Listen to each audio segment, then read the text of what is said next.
Hello and welcome. You're watching BW Business World's special broadcast on the International Women's Day. I am Utkarsh Agarwal. While there has been a change, there's no doubt that the automotive sector still lags behind other sectors as it seeks to redress its gender imbalance. Well, women have made inroads in the marketing and sales roles, but the women still are lagging behind the manufacturing and technical roles. Now, to discuss the field challenges, I'm joined by three strong independent women. I'm joined by Sakshi Viz, CEO and founder of Miles, Akansha Bhargava, CEO of PM Relocations, and Mehreen Gandhi, Managing Director of M1. Thank you all for joining us here. Before I begin, start asking you about your journeys.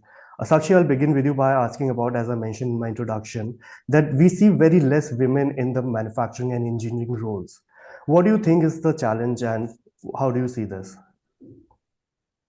Thank you, Utkarsh, for the question. I think one of the things that we need to understand is that from the time that we have started, automotive as a sector was, a mainstay, and because it was manufacturing and it was a hard job, it was something that was considered to be the requirement for women. I do see a considerable amount of change now happening even in manufacturing. I mean, I'm sure we've heard of MG Motor, which has created an entire manufacturing unit where I think close to about 60% of their workforce is actually all female. And they have utilized and upskilled a significantly large workforce to really start working in the manufacturing facilities.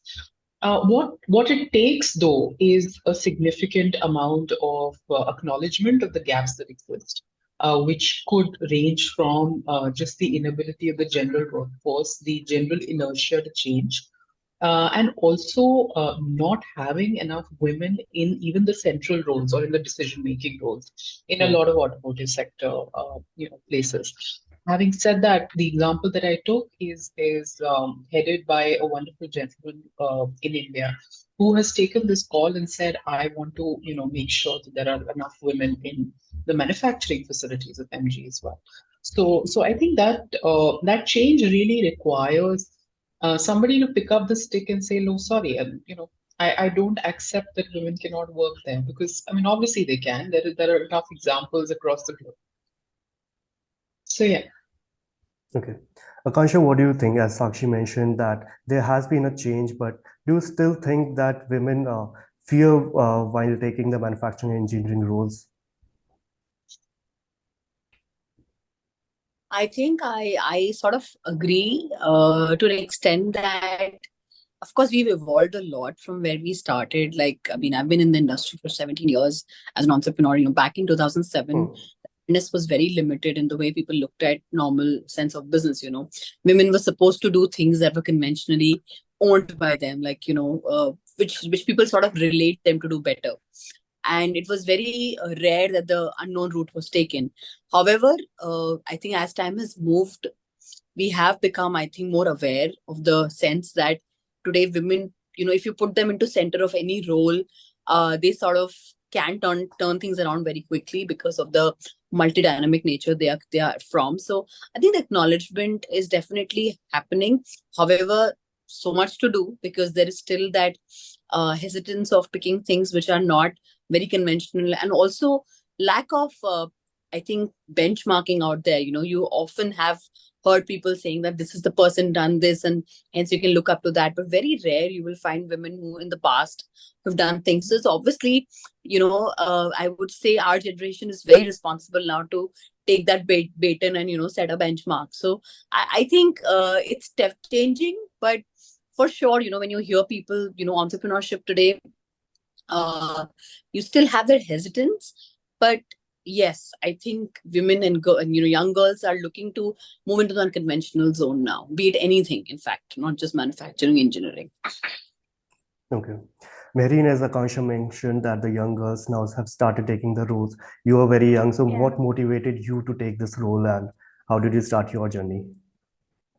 So actually, I have set up a manufacturing unit. So we make seat covers. for cars. And the thing that it's not about how I started. I was always around cars, so I didn't know women are not associated with this field. Like I am from that, slightly privileged. I can say I'm one of the privileged girls who didn't have to face these kind of issues that I now see, of course, and I know that a lot of women are, there's lack of awareness. They don't have access to education.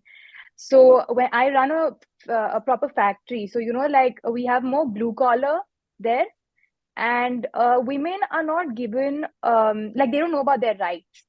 So that is something that really needs to be worked on, because women need to be told that this is something you can also do. Women, I feel they hesitate because everyone says that it's a man's job, which it's not. Like I have always worked on cars very hands on, and it's not that women can't do it. So the hesitation comes from the society more than the women themselves, because if they're told to not do this job. They're told that you're supposed to do something else. This is not your field. And I still face this from a lot of my colleagues, a lot of people. They do, pass comments, and they don't realize how badly it can affect the generation to come also. You can't stop them from getting into this field because it's considered to be a man's job. So there's a lot of education that has to happen, not just for the younger ones, but for the generations that have been there. They have kind of made this and set the mindset. So they're the ones who will also have to actively change, and this will not happen overnight. Okay. Yeah. So Sakshi, I was talking to someone and someone said that young girls only are given like dolls to play with, while boys are given cars to play Yeah. with in the starting only. So that sets the mindset accordingly. So how did you start your journey? What was your journey like? Well, I think while it's true that young girls are given dolls to play with, and there's nothing wrong in dolls, and I think boys should be given some dolls as well, because I think it only makes you believe that there is a softness and femininity that all of us should be in touch with. But so my most fondest memory growing up has been, and my father was actually part of the automotive sector from the start of his career. And my most favorite memories have been each time we used to get to test drive different vehicles. Each time there was a new car that we had, and I actually have a very clear, memory of every car, its color, its make, where we went with it, what are the road trips that we took, and all of that. So that was really, sort of my introduction, if you may say, to the area. But I think the whole concept of saying that women should be given something and men should be given something else in order for them to believe what they're capable of, that's the mindset that we are struggling with. And you're right, I think we probably are struggling with. Only uh, the more educated, the more well exposed, the more liberal minds are sort of coming together and saying that maybe, and I have some friends who are just as easily making the pink and blue and rather gray rooms for all the kids and forgetting about the pinks and blues altogether. So I think that's a change that definitely needs to happen. But yeah, for me personally, it was all about the cars. It was all about having a sky blue Contessa Classic back in the day, and I used to love that vehicle. I still do. I wish we had access to that vehicle even right now. So yeah, that was really my introduction. Okay.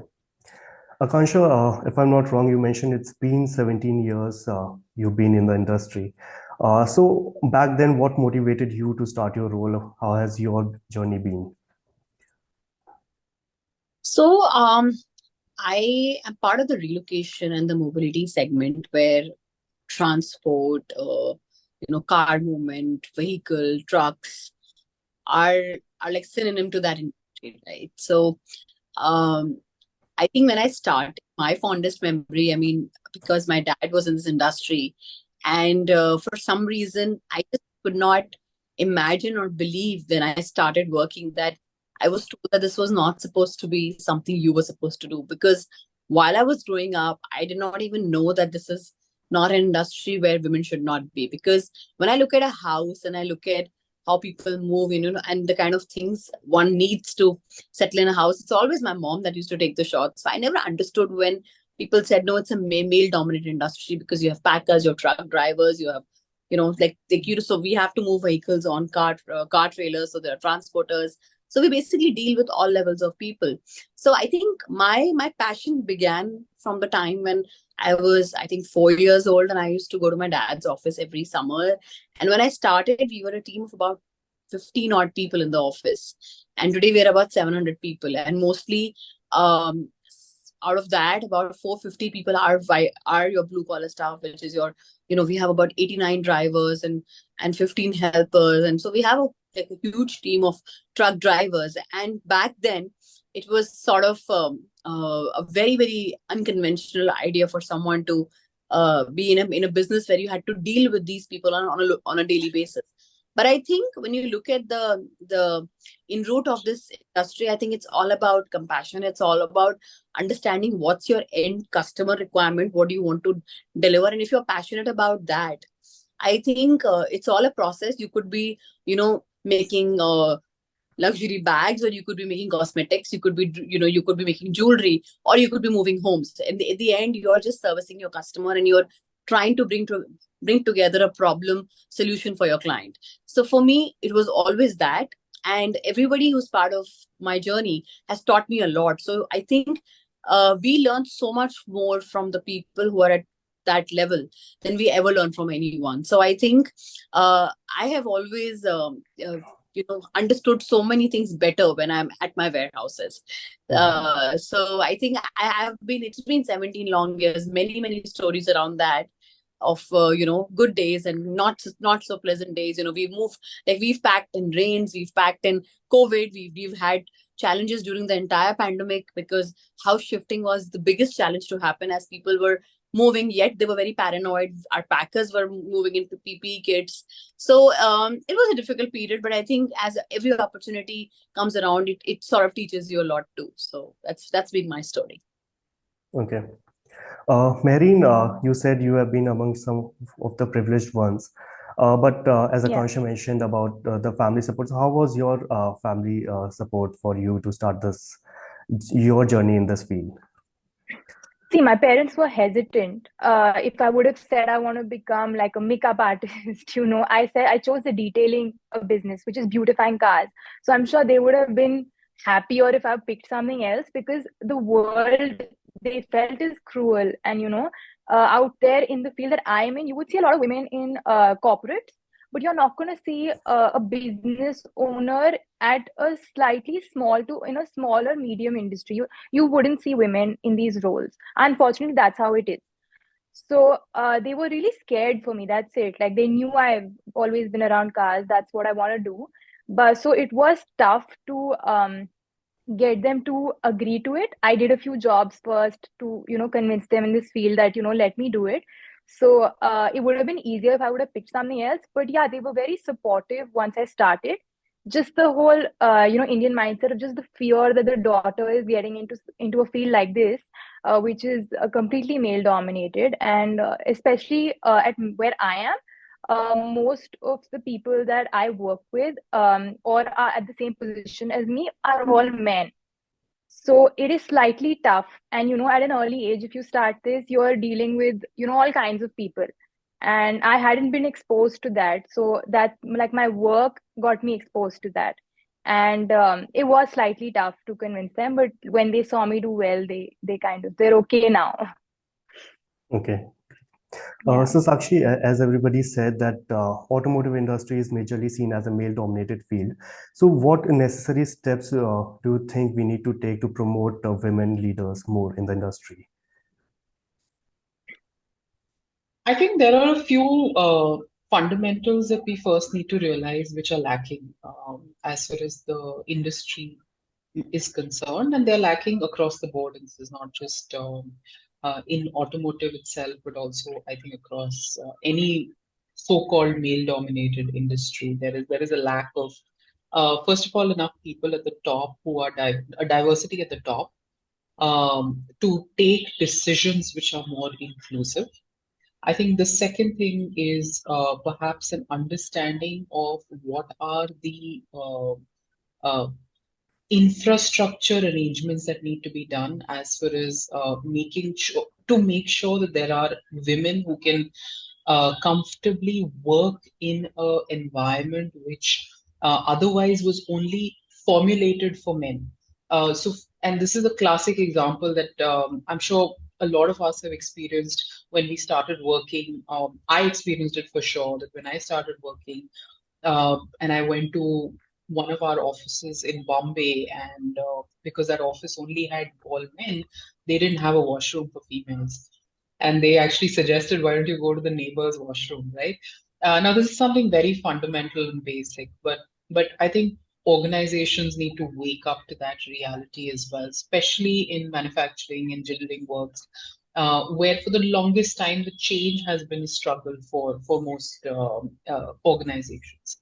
I think the third and rather even more important thing is to understand that there are certain changes that happen as far as continuity of female workforces is concerned.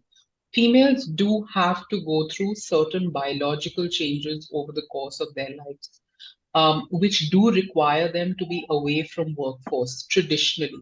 Now, if changes there have to be made, it is important that organizations also develop strong policies with regard to bringing back females to work, with ensuring that they have a right continuity plan as far as having a more diverse workforce is concerned.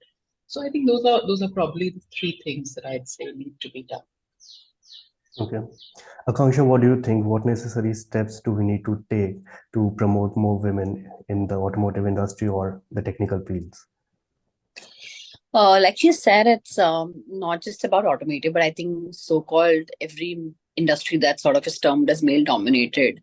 I think it's not just at one level that you and I or an employer starts looking at things differently. It's an overall society mindset.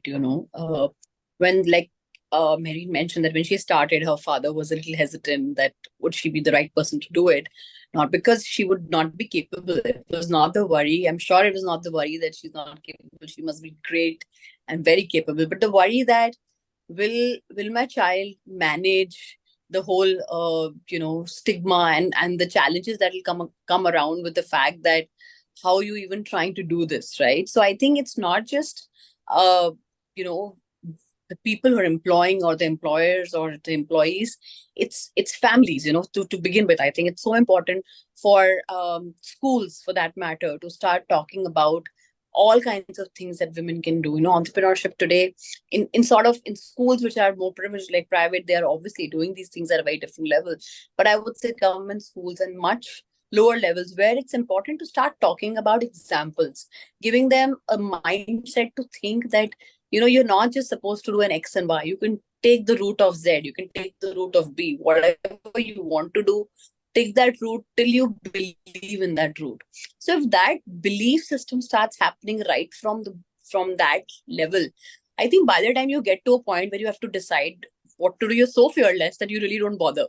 So with time, you'll be able to break the shackles at many levels. And it's not even about starting. It's that even if you're successful and you have a child and you get married and at many levels, it's always going to be a question mark. What next? Are you still going to do the same? Do you still have the same energy? Would you be able to balance the both? So these are questions that are asked to women at many levels in their career, even if they've proved themselves over and over again. So I think we have to become fearless. There is just that one way to do things. Second, we have to absolutely believe in what we do, and then the world starts believing in you. I always believe that. Okay. Akansha, you mentioned about the marriage. For most women see marriage as the end of their career. So what are your views on that? So do women are... Oh, so of course, fine. I think, I heard Mrs. Nainalal Kidwai once say that the most important decision you ever take is who you marry. And it's so true, because you really have to find someone who can walk the path, or if doesn't even want to walk the path with you, but lets you just walk your path.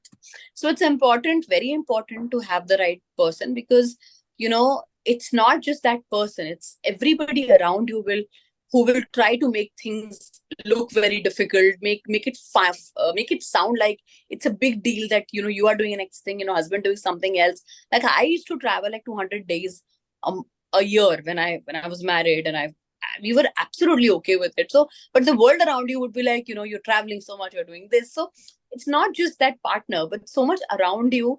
Like I said, you really have to have that belief system in place and find someone who backs you on. And more importantly, when you have a baby, like my daughter was 2 months old and I got her to office. She's been coming to office every single day. She's 4.5 now. We've traveled everywhere. In fact, I've taken her to conferences, I've taken her to to boardrooms, and I've excused myself for 5 minutes to do breastfeeding. So I've done all of that with her because I never wanted to make that choice of family, child, or my work. I wanted it to be hand in hand always. And we continue to do that. She's in, maybe a year more, she can do everything with me, and then she has her life. But I'm just trying to say that it definitely is possible when you decide that you want to make things happen your way and you don't want to bother about how the world thinks you should function. Okay. Marine, what challenges did Yeah. you face when you started your journey? And you would say to a woman who is attracted to a career in the automotive industry? So, see, majorly, the challenges that I have faced have been more after I started working. It was not before. So, when now I'm trying to get on training programs, I noticed that a lot of women that I want who should work at my store or at the factory that we set up, they don't need to be educated. That's a major plus point for me. I see that as a plus point because a lot of them, they have not had any education. Men are always put first. Um, in these families, the men are the ones that are sent to school, even though it's free, but the women are told to stay home. So whatever training programs I'm doing, what I'm realizing, there's a lot of resistance from their families more than them. As basic, the issue is that what they wear. So in this field, you need a certain dress code. You can't come in. That girl came to me and she said, my parents don't let me wear anything except salwar kameez. I can't work with those clothes on a car. I can't polish a car. I can't do PPF on a car with those clothes. So can you talk to my family? And I'm struggling with these issues on a daily basis where women have such small problems that for us, I didn't even know that such issues exist. So every day these issues come up where I'm having to educate their families to let the women work. They have to fight so much for their rights. Like, how Akansha ma'am said that, you have to become fearless. You don't have an option. We are not given that option. We have to fight more than men. Unfortunately, men do get it easier. Women have to fight more to just get out of the house. They have all sorts of issues like permissions for timings. They have to be home at a certain time. Men don't have to be home at a certain time. And it's not like late hours. I'm not even talking about unsafe hours. I'm talking about 6, 7 p.m. That's also something these girls have to fight for. They're just coming to work. They just want to work. So these are very basic issues as a society we need to fix. This is something that it's a family problem. Like I think Indra Nui said, it's not a female problem, it's a family problem. So these things have to be dealt with every day. I'm facing very small issues on a daily basis with these girls, but I'm trying to set up training programs and I'm trying to train them and get them into working at my stores so that they are not dependent on anyone, because one of the major reasons that they have to stay quiet, they don't even know what their rights are. So firstly, financial freedom is very important for them. So I'm trying to work on it. I'm doing my bit. I hope it helps in the long run. So yeah. Sakshi, as Marine said, that women have to work twice as hard as men. They have to work two roles at home and at their jobs. So, what do you think? What challenges do you have faced in your career? Well, I think I definitely belong and very close to the group that Mehreen and Akanksha are, where we've had extremely supportive and very, very encouraging and liberal families that have sort of encouraged us to go out there and do what we needed to. I think the challenge probably comes in when you get into the workforce. At least for me, the challenge came in when I got into the workforce. Apart from being probably the only female person in the room on most meetings, which I continue to be actually. And I'm sure everyone in this in here has experienced that there are so many occasions where you're the only female sitting here, sitting in a room of all men trying to, get their opinions out, etc. And I'm not trying to diss it. I think it's just what is normalized amongst a male gathering, that opinions sort of come together in that manner.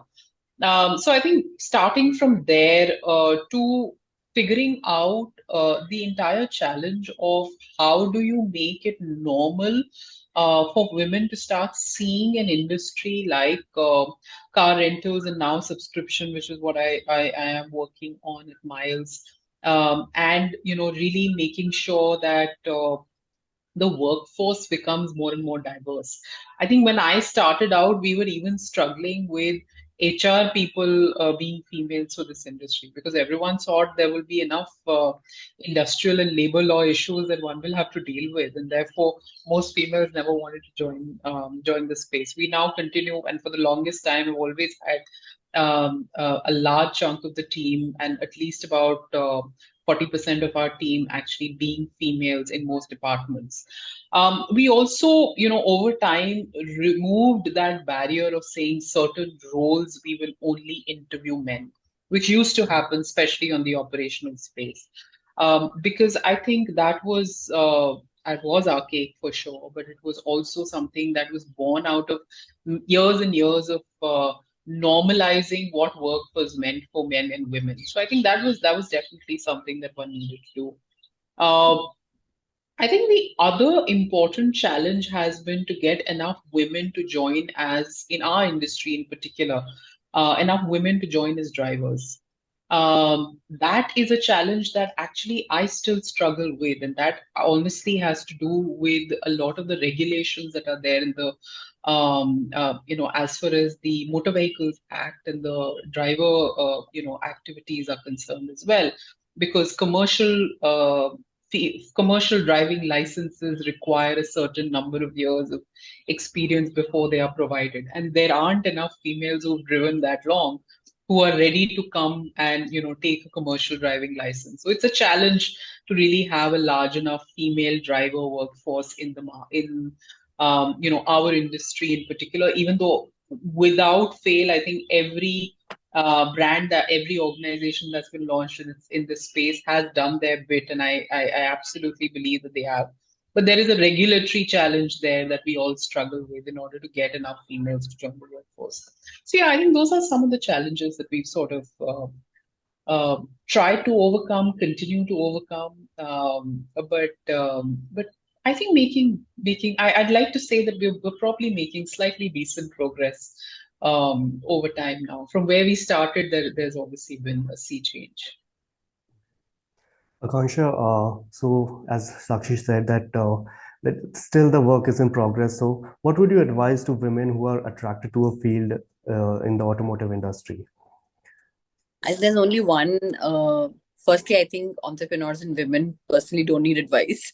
The advice is needed more for society and men and their husbands and brothers and fathers. People, I think women, you end up mostly. This is the question I've always asked: that what advice you give. So I think are very smart. They sort of don't need that. But an entrepreneur, I would just say that just believe in what you want to do.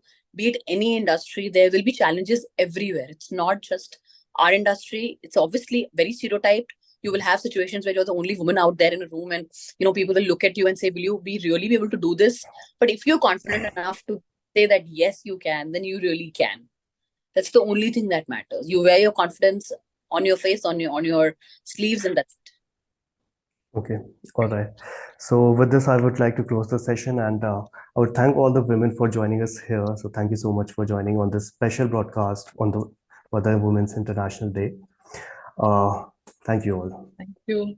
Thank you. Thank you. Thank you. Great talking, Mary and Akanksha. Yeah, bye. Thank you. Bye.